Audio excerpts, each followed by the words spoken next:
about a new topic of biology, that is cell division. Cell division is a new topic. Students, cell division है क्या? Cell का divide होना। आप पढ़े हैं कि सेल होती है ऑल द लिविंग बींग्स और all the body of the living beings are made up of cells. तो सेल्स होती हैं, तो सेल्स डिवाइड भी करती हैं, क्योंकि हमारे कहीं रप्चर हो गया, कहीं कट फट गया या घाव हो गया, कहीं पर हो जाते हैं लिविंग बींग्स में, तो उनको फिल कैसे किया जाए, इसके लिए सेल डिवीजन जरूरी है। हम लोगों का जीवन जाइगोट से स्टार्ट होता है। जाइगोट एक सेल का होता है। अगर सेल डिवीजन न हो तो हम लोग उसी जाइगोट स्टेज में बने रहें। इसका मतलब है कि सेल का हम लोगों के शरीर को बनाने के लिए ज़रूरी है कि सेल डिवाइड करती रहे लगातार। तो सेल डिवीजन जरूरी है। It is must to present cell division in living beings. अब वो अलग चीज़ है कि स्टूडेंट्स, सेल जो डिवाइड करती हैं इनका अलग अलग पैटर्न है, अलग अलग तरीका है कि कहाँ पर किस टाइप का सेल डिवीजन होना चाहिए और कहाँ पर किस टाइप के सेल डिवीजन की ज़रूरत है। जैसे घाव भरना है, शरीर में कहीं पर चोट लग जाती है, कुछ होना है, तो वहाँ पर एक विशेष प्रकार का होता है सेल डिवीजन, उसको बोलते हैं माइटोसिस।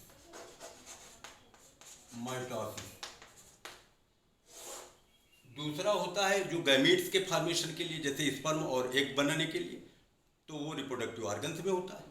उसका केवल फंक्शन होता है कि गैमेट्स बनाना, और कहीं बॉडी में कहीं पर नहीं होता है, तो उसका हो गया मियासिस। और तीसरे टाइप के कुछ प्रोकैरियोट्स पाए जाते हैं, प्रोकैरियोटिक सेल पाई जाती हैं, आप जानते हो, जिनमें न्यूक्लियस ही नहीं पाया जाता है, उसमें डीएनए केवल पाया जाता है, तो उसमें एमाइटोसिस होता है। एमाइटोसिस का मतलब असूत्री, उसमें क्रोमोसोम्स नहीं पाए जाते।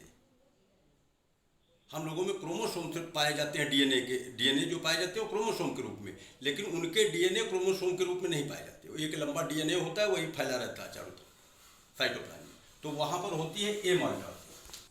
स्टूडेंट, माइटोसिस जो होता है वो हम लोगों की सोमैटिक सेल्स में होता है, और मियासिस जो होता है वो रिप्रोडक्टिव सेल्स में होता है। रिप्रोडक्टिव ऑर्गन्स जो होते हैं, टेस्टिस है, ओवरी है, इनमें होगा, क्योंकि गैमेट्स बनाना। और सोमैटिक सेल्स रिप्रोडक्टिव ऑर्गन्स को छोड़ करके हमारी बॉडी में जो भी सेल्स पाई जाती हैं वो सब सोमैटिक सेल्स हैं। All these cells which are except by the germinal cells, यानी रिप्रोडक्टिव सेल के अलावा पूरे शरीर में जहाँ पर भी सेल्स पाई जाएंगी, these are the somatic cells, तो वहाँ पर माइटोसिस होता है। और मियासिस रिप्रोडक्टिव सेल्स में होता है, एमाइटोसिस प्रोकैरियोटिक सेल्स में होता है, जैसे बैक्टीरिया और ब्लू ग्रीन एल्गी। स्टूडेंट्स, ये तीनों प्रकार के जो सेल डिवीजन होते हैं, इनमें माइटोसिस मियासिस कैसे फंक्शन करते हैं, कैसे वर्क करते हैं। इनमें जब डिवीजन होता है तो इसमें 4 फेजेस दिखाई गई हैं: प्रोफेज, मेटाफेज, एनाफेज, टीलोफेज। यही 4 फेजेज की स्टडी आपको करना है। अब इसमें यह याद करना है कि प्रोफेज में क्या होता है, मेटाफेज में क्या क्या हो सकता है, एनाफेज में क्या होता है, और टीलोफेज में। यह 4 स्टेप में वो सेल डिवाइड हो जाती है। माइटोसिस में एक सेल से 2 सेल बन रहे हैं। 2 cells are originated synthesized by the single cell in mitosis. लेकिन नंबर ऑफ क्रोमोसोम्स जो होंगे वो सिमिलर होंगे, यानी अगर नंबर ऑफ क्रोमोसोम्स यहाँ पर मान लीजिए 23 क्रोमोसोम्स हैं या 26 क्रोमोसोम्स हैं, तो यहाँ भी 26 क्रोमोसोम्स ही होंगे। तो number of chromosomes are similar in mitosis. एक से 2 सेल बन रही हैं, सोमैटिक सेल में पाई जा रही हैं। हमारी बॉडी की ग्रोथ को कराना है, इसका काम है। प्लांट में ब्रांचेज बनाना, तरह तरह के लीफ हैं, जो तरह तरह के रूट, लीफ, स्टेम, ये सब पार्ट्स बनाना, ये वहाँ पर माइटोसिस आपको मिले। अब आ जाइए मियासिस में। मियासिस में ये जो डिवीजन होता है, इसमें फ्रॉम 1 सेल टू 2 सेल। यहाँ पर क्या है, एक सेल से 4 सेल बने, 4 सेल्स आर सिंथेसाइज्ड। अब 4 सेल्स एक साथ नहीं बनेगी, पहले स्टेप में 2 सेल बनेंगी, फिर दूसरा स्टेप चलेगा तो उसमें इससे भी 2 बन गई, इससे 2 बन गई, तो टोटल हो गई 4। इसका मतलब कि इसमें 2 डिवीजन होती है। मियासिस में 2 सक्सेसिव डिवीजन, यानी लगातार 2 डिवीजन होंगे। पहले को बोला जाएगा रिडक्शनल डिवीजन, जिसमें नंबर ऑफ क्रोमोसोम्स को आधा कर दिया जाएगा, और दूसरा डिवीजन होगा माइटोसिस जैसा, जैसे माइटोसिस होता है बिल्कुल सिमिलर उसी टाइप का हो जाएगा, केवल पहला जो है अंतर होता है।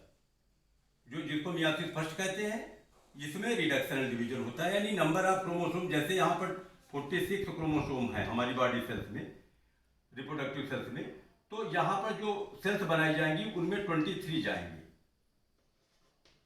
यानी नंबर ऑफ क्रोमोसोम आधे आधे कर दिए गए, 46 में आधे आधे डिवाइड कर दिए गए, 23 इसमें 23 इसमें। अब इस 23 से जो दो सेल बन रही हैं इनमें बराबर होंगे नंबर ऑफ क्रोमोसोम, ये यानी 23 से 23, यानी तो स्टूडेंट जो मियासिस सेकेंड है ये माइटोसिस के जैसा होता है। अब इसकी 4 फेजेज कैसे चलती है, ये बनी हुई है प्रोफेज, मेटाफेज, एनाफेज और telophase. Prophase, metaphase, anaphase, telophase. Prophase में क्या क्या होता है उन कंडीशन समझ लीजिए। एक तो न्यूक्लियर मेम्ब्रेन जो पाई जाती है ये नष्ट होना चालू हो जाएगी, रप्चर्ड हो जाएगी। दूसरा क्या कि जो क्रोमोसोम तो होंगे इनमें 2 क्रोमेटिड्स स्पष्ट दिखाई देंगे, clear. 2 chromatids are clearly appeared in each chromosome, ये दूसरा परिवर्तन हुआ। तीसरा क्या, सेंट्रोसोम जो पाया जाता है ये ब्रेक होकर के 2 पार्ट में बढ़ जाएगा, एक यहीं पर रहेगा, एक अपोजिट डायरेक्शन में चला जाएगा, और एक से ये स्पिंडल फाइबर्स निकलते हैं प्रोटीन के, ट्यूब्यूलिन प्रोटीन या स्पिंडल फाइबर्स, इनसे बनता है।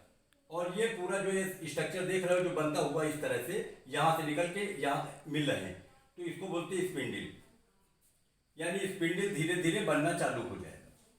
क्या क्या बताया, न्यूक्लियर मेम्ब्रेन गायब हो गई, 2 क्रोमेटिड्स अपीयर हो गए, न्यूक्लियोलस गायब हो गई, और सेंट्रोसोम 2 पार्ट में बट गया। अब यहाँ पर ध्यान से देखिए, मेटाफेज स्टेज में क्रोमोसोम्स को बीचों बीच में, न्यूक्लियर मेम्ब्रेन खत्म हो गई तो क्रोमोसोम्स को बीचों बीच में व्यवस्थित कर लिया गया। तो ये जो संरचना पाई जाती है बीच की, इसको इक्वेटर कहते हैं। इस इक्वेटर पर क्रोमोसोम्स को सजा दिया गया, अरेंज कर दिया गया। तीसरे उसमें आ जाए, अब यहाँ पर न्यूक्लियर मेम्ब्रेन, न्यूक्लियोलस वगैरह सब गायब। तीसरे स्टेप एनाफेज में। एनाफेज में क्या है कि इन ये जो रेज निकल रही ये फाइबर्स, ये क्या करते हैं, सेंट्रोमियर से जुड़े हैं क्रोमोसोम की, तो सेंट्रोमियर को पकड़ पकड़ के खींचते हैं, तो आधा पार्ट ऊपर चला गया, आधा पार्ट नीचे चला गया। तो ये देखो ये सब खींच करके एनाफेज में आधा आधा पार्ट ऊपर नीचे चला गया, यानी एक क्रोमोसोम के 2 पार्ट ये हो गए, दूसरे क्रोमोसोम के दूसरे 2 पार्ट ये, ये एनाफेज। और टीलोफेज स्टेज में वही कंडीशन होगी जो प्रोफेज के पहले थी। प्रोफेज के पहले जो सेल थी उसमें क्या थी कि न्यूक्लियस बन जाएगा, न्यूक्लियर मेम्ब्रेन, न्यूक्लियोलस बन जाएगा, सेंट्रोसोम एक पाया ही जाता है। उसके बाद यहाँ पर न्यूक्लियस इसमें भी बन गया, न्यूक्लियोलस बन गया, और जो क्रोमोसोम हैं ये वाले मोटे जो दिखाई दे रहे हैं ये पतले पतले धागों में खुल जाएंगे, जिनको क्रोमेटिन थ्रेड्स कहा जाएगा। ये परिवर्तन होगा। तो ये हो गई टीलोफेज। अब यहाँ से prophase, metaphase, anaphase, telophase. So students, I hope that by this video you can clear your doubts, you can better understand.